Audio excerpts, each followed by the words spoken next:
Salut tout le monde! Welcome back to Unintentionally, Frenchified. I just came back from a 4-day road trip. We went to the Lozère region in France. It was so nice. We went hiking, we were outside in nature, we were breathing fresh air without a mask. It was heaven. And it also inspired me to do this video about all the things you should know when road tripping in France. So, if you're ready, don't forget to subscribe to the channel if you haven't done it already, and c'est parti! The number one question, do you have to speak French when road tripping in France? No. Legally, if you've got a license, you get to go behind the wheel of a car. Do I recommend going on a road trip in France without speaking French? No. Now, I'm not saying that you have to be fully bilingual to roll down the convertible top and zip around the south of France. But it is kind of important to know some keywords, some phrases, have a little basic knowledge of the language. So I've actually partnered with Rosetta Stone on this video because I think it is the perfect app to accompany you before and also during your road trip. I've actually talked about Rosetta Stone before because my pronunciation is, how to say, not my strong skill when it comes to speaking French. And Rosetta Stone has such a killer patented software. It's a speech recognition software called True Accent that's really just for Rosetta Stone. And it helps you learn and improve your pronunciation and gives you direct feedback as you're learning. It's amazing. So for example, if you're getting pulled over by the police and you want to sound like a local during your road trip, this could be the right thing for you. Jokes aside, Rosetta Stone has been around for over 25 years. They are a leading language app on the market, and they have a really specific method when it comes to learning. And it's all about connecting images with words and sounds, which is how you learned when you were a tiny baby. It will really make learning easier, faster, and get you thinking in French tout de suite.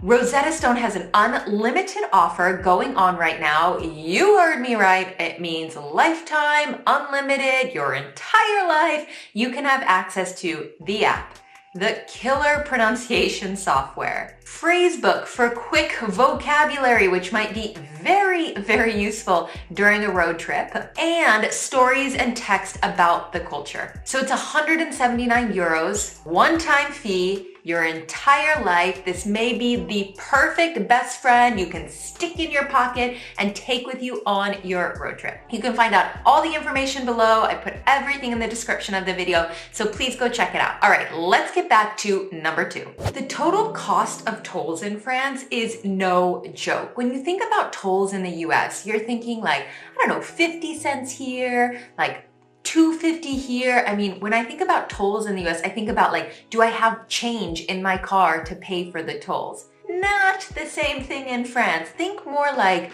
40 euros here, 25 euros here, 10 euros here. Like, you need a credit card for the tolls in France. It's not change at all. I think we spent close to 100 euros in tolls on our 10-hour total road trip. Significant part of a budget when it comes to road tripping. So just keep this in mind. So one of my favorite websites to use is mappy.com, and it's really great because it not only will tell you how much gas you'll need there and back, it also tells you how much the tolls cost. And since it's like a big part sometimes of your road trip budget, I think this is super important to check out before you go. So there are gas stations on the highways in France. Praise the Lord, since of course we need gas to road trip. But what I find to be a bit different is I don't think they come up as often as they do in the US. I couldn't find the stats in the US to make 100% sure this claim, but it feels that way.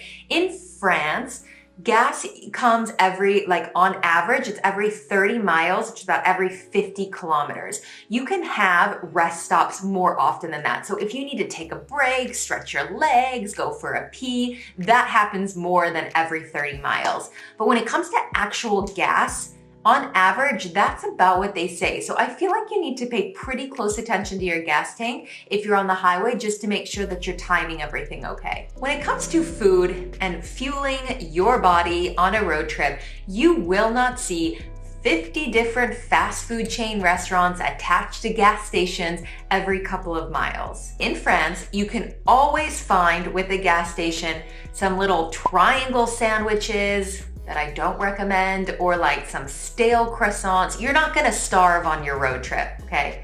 But you're not gonna see like 150 McDonald's flashing beside you all the time so that you constantly have a choice to eat if you're hungry. My recommendation is never expect to be fed well while you're driving in France. And I always go to the grocery store and stock up, or I go to the boulangerie and I grab some great bread and I make some sandwiches and I stick them in the car. I am always over prepared when it comes to road trip snack food.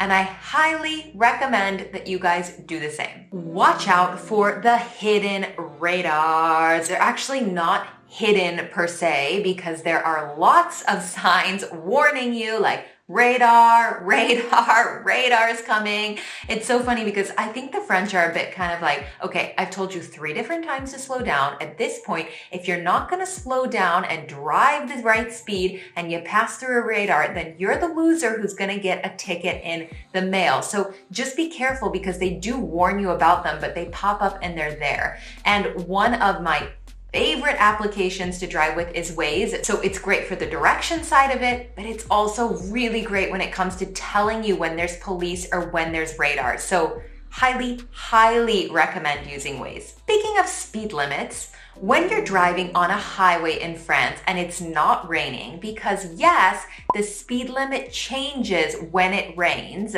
you can go up to 130 kilometers per hour and 110 when it's raining. But when you're not on the highway, you can often be taken onto smaller roads that don't actually indicate what speed you can go at. They don't tell you the speed limit. And it's up to you, if you know the rules of driving in France, for example, to know what the speed limit is when you're driving through a small town, and what it changes to when you leave that town, and what type of road you're on, and what speed limit you should be on.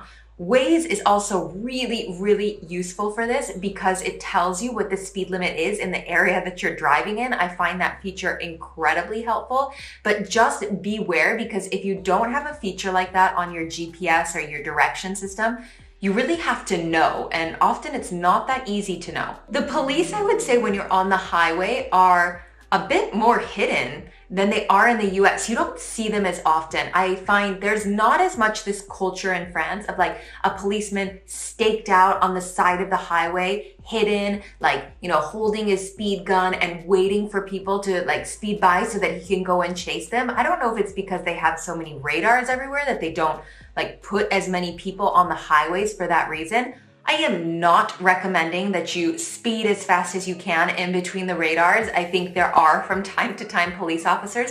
You don't see them as often though, but be careful, because the police in France can pull you over for any reason. They don't need to justify why they're pulling you over, and they don't need to pull everyone over. If they just want to point out your car and your car specifically, they can do this. So another good reason to invest into brushing up or learning some French with Rosetta Stone, because you never really know when you might come in contact with a police officer, because it's not just if you're doing something wrong. Priorité à droite. Please, please watch the hell out for people coming from your right. To me, this rule is the craziest rule when it comes to driving in France. I hate it. I hate it. I hate it. In France, the priority to the right means that in a lot of intersections, you won't necessarily have a stop sign or a stoplight. And just because you're driving straight on a road does not mean you have the priority. If you're crossing with another road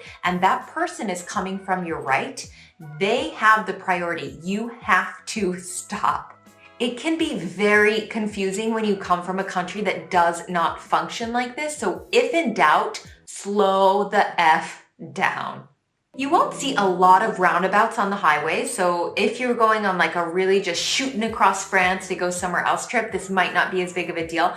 But roundabouts are a favorite of the French and kind of everywhere in Europe. For the most part, once you get on the roundabout, you have the priority. But don't be fooled if you're arriving onto big roundabouts, because you can on these roundabouts have traffic lines that tell you to stop, because actually people coming into the roundabout from this section have the priority. Or if, for example, you're driving in Paris where there's some huge roundabouts, you can actually have like traffic lights in roundabouts. So it's not always the case where once you're on the roundabout, you have the priority. It can be a little bit more confusing than that. So just always watch, see what everyone's doing. Be careful, because roundabouts aren't always as simple as you think. And finally, when it comes to passing people, in the US, I feel like we're very used to large highways. Like they can be like 5, 6, 7 lanes and everybody's like zipping in and out and passing each other. And yes, we're supposed to pass on the left. The person driving in the left-hand lane is the one going the fastest. But I have lots of examples when we drive in the US where that's not what always happens. And in France, I would say they tend to very much respect this. So unless you want to get some honks, I don't know, some fingers waving at you, some angry French person, just make sure you're passing on the left, even when you have, say, a 3-lane or a 4-lane highway. They don't tend to have as big of highways in France as we do in the US, but in some of the bigger cities, yes, just pass on the left. All right, guys, I loved sharing some of the tips that I have when you go on a road trip in France. I can't wait to hear some of the things you guys think I should have shared, some tips I might have forgot, what your road trips abroad were like. Please leave everything in the comments below. Don't forget that I put in the video description everything about Rosetta Stone so you can check out their unlimited lifetime offer. I know this would be a good thing for a road trip, guys. And otherwise, I will see everybody next week. Bisous!